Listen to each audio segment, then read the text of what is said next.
Assalamualaikum warahmatullahi wabarakatuh. Salam budaya. Jumpa lagi sahabat-sahabat budaya dengan channel saya di channel Jalan Budaya. Kali ini konten saya akan sedikit berbagi tentang pengalaman saya pribadi ketika mengikuti seleksi CPNS di tahun 2019, yang akhirnya saya baru masuk bekerja itu di tahun 2021 Februari kemarin, karena memang ada situasi pandemi yang tidak kita inginkan. Teman-teman, sahabat budaya, sebelum saya membagi pengalaman, perlu kita ketahui bersama bahwa seleksi P3K tahun 2021 ini diatur dalam Permenpan nomor 29 tahun 2021.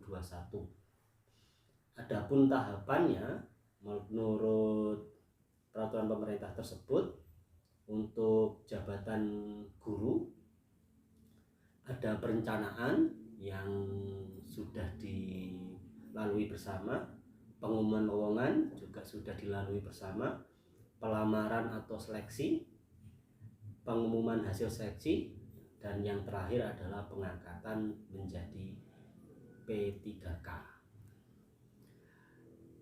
Sahabat budaya semuanya, mungkin ya sedikit berbeda dengan pengalaman saya ketika saya daftar ASN CPNS gitu ya, sebagai guru seni budaya di tahun 2019.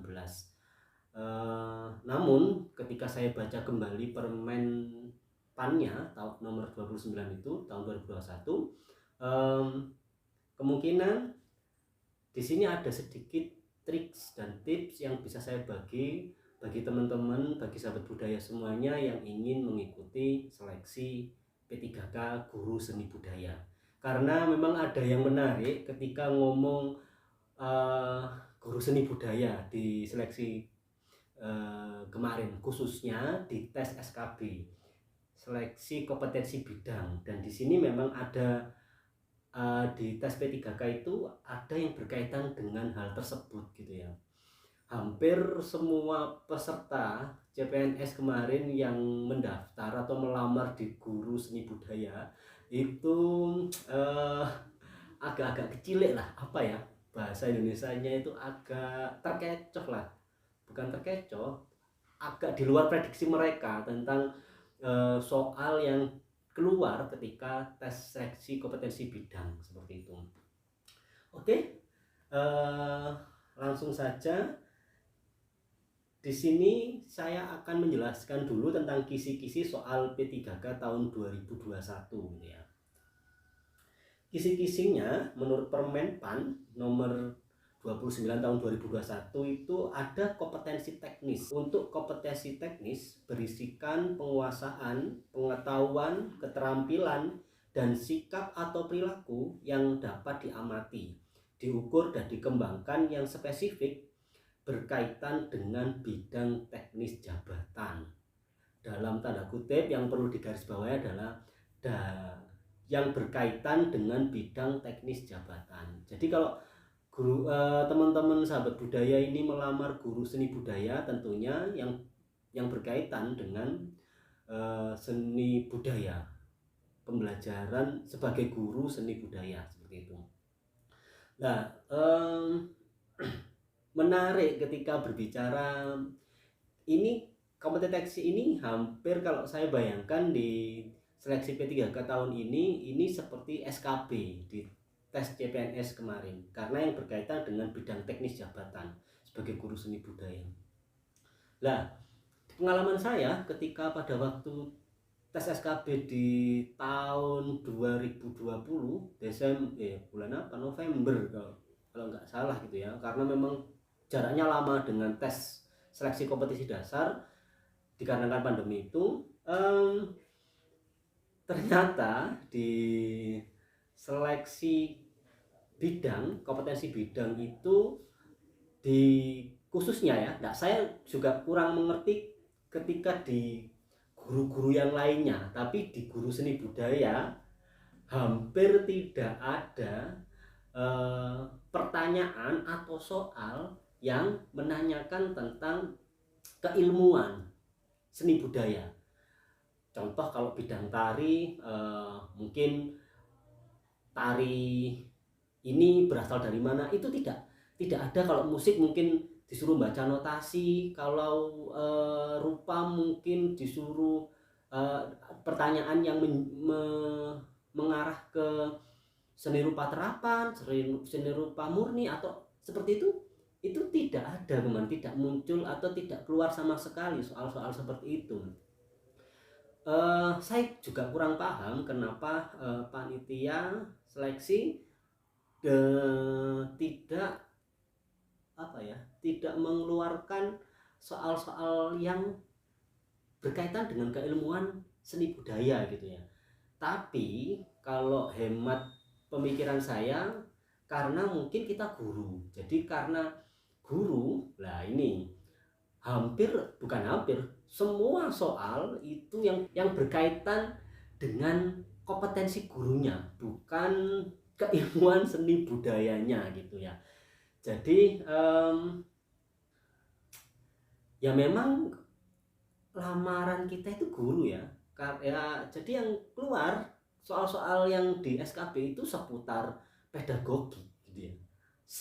Seputar bagaimana kita cara mengajar, bagaimana kita menyusun perangkat, bagaimana kita mengatasi masalah di kelas atau PTK itu ya, penelitian tindakan kelas, seputar itu. RPP, silabus ya, perangkat itu ya dia. RPP, silabus, seputar keguruan. Itu pengalaman saya pribadi di tes SKB tahun 2019 kemarin.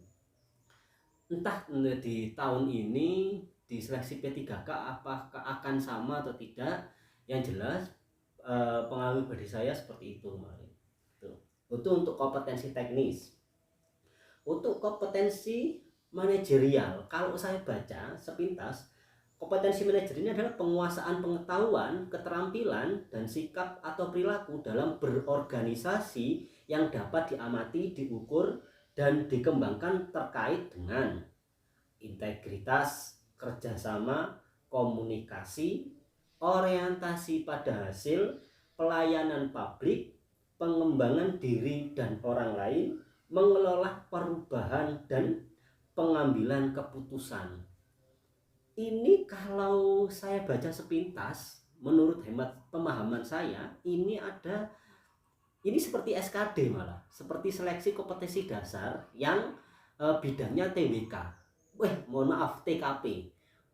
Yang bidang soalnya adalah TKP, tes kepribadian. Di sini ada beberapa item gitu, ada berapa, mulai dari integritas sampai pengambilan keputusan. Ini seperti TKP yang saya alami di tahun kemarin ya, di tahun 2019, 2 tahun yang lalu lah kalau dihitung dari hari ini. Nah ini juga ada yang menarik, tips dan bisa dicoba atau ya terserah, yang penting saya hanya berbagi pengalaman saya pribadi. Di tes SKD tahun 2019 itu, mohon maaf, ini bukan saya persiapkan jauh-jauh hari, saya memiliki strategi seperti itu ya, memiliki metode yang mengerjakan soal TKP seperti itu, tidak, mohon maaf, ini tidak. Ini muncul otodidak ketika saya ujian. Pemikiran ini muncul karena ketika saya mengerjakan tes SKD kemarin itu, pas pada bidang TKP, waktu untuk mengerjakan ini hanya tinggal sekitar 10 menitan. Ingat saya itu tinggal 10 menitan. Saya langsung gemetar, saya langsung nervous, down. Akhirnya karena TKP belum saya kerjakan sama sekali, masih di TIU, tes intelijensi umum pada waktu itu.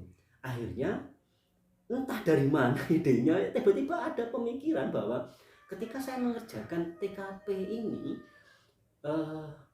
saya hanya, mohon maaf, boleh teman-teman meniru, boleh tidak, saya membaca indikatornya saja tanpa membaca soalnya.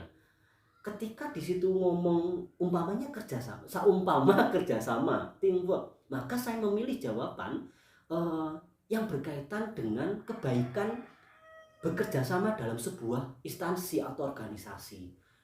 Itu pengalaman saya. Entah boleh dicoba, boleh ya terserah teman-teman sahabat budaya semua mau menerapkan itu atau tidak. Yang penting ini pengalaman saya pribadi. Karena pada waktu itu keterbatasan waktu atau waktu yang hampir habis sehingga saya mempunyai pemikiran seperti itu. Dan alhamdulillahnya ya dilalah gitu ya. Hasilnya juga cukup memuaskan gitu ya. Hasilnya cukup memuaskan. Ya sangat memuaskan kalau menurut saya karena di TKP itu hampir sempurna nilai saya gitu. Oke. Kompetensi sosiokultural gitu ya. Di sini ada beberapa item, ada 4 item. Ada kepekaan terhadap budaya, ada kemampuan berhubungan sosial, kepekaan terhadap konflik, dan empati gitu ya. Kalau saya membaca ini mungkin ini tidak ada kemarin di tes seleksi kami di CPNS Guru Seni Budaya. Tapi kalau saya membaca, kalau orang-orang seni budaya yang memang getol mempelajari tentang budaya, ini akan tidak mengalami kesulitan tentang kompetensi sosiokultural ini, karena orang-orang seni budaya itu, orang-orang kesenian terutama itu sering bersinggungan dengan kompetensi sosiokultural seperti ini. Itulah teman-teman yang bisa saya share untuk teman-teman semuanya. Semoga teman-teman sukses dalam menghadapi seleksi P3K ya. Terima kasih. Wassalamualaikum warahmatullahi wabarakatuh. Salam budaya.